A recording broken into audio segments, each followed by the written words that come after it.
By the time he was 23, he was suicidal. You shouldn't have to see anybody like that, but not one of your children. Especially at 23. It was just a shell. It was, for us as a family, He was empty. Yeah. What Catherine didn't know is that Joe had found a website where users suggest methods of suicide, and some even offer encouragement to do it. Get me a kiss. Love you too. I come down the next morning and the door was half open. And I knew. It's just... that stays in your head.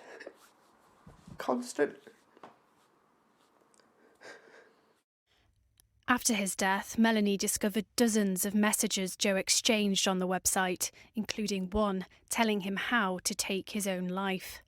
In a suicide note, he asked for the website to be shut down, writing, "Please do your best in closing that website for anyone else." When you can see a goodbye thread as a mother or a father. It's a story which tragically mirrors Angela's. Her son Brett killed himself in 2019. But it wasn't until after his death that she found out he'd accessed the same website. Well, the first thing you do is you start Googling everything, don't you? And I couldn't believe how easy and accessible that site was. Literally a click of a button. The two mothers formed a strong bond through their tragic shared experiences and united in their determination to stop it happening to anyone else. Through their own investigations, they've now discovered and confirmed 21 deaths in Britain linked to the same website. They've worked tirelessly to get it blocked, and yet, 2 years on from their own son's deaths, it's still readily accessible. And all you need to do is go on a couple of pages further down. Australia, Germany, Italy have taken that site down. What is it going to take for them to take it down? A coroner ruled Joe's death a suicide, but said some sites like he was accessing may be breaking the law. Nobody has been held criminally responsible for what happened. If you assist somebody in their death, person to person, if you hand that person whatever method they're using to end their life, you are a criminal. But because it's online, you're not seen as a criminal. We don't want any more parents to get the news that we got.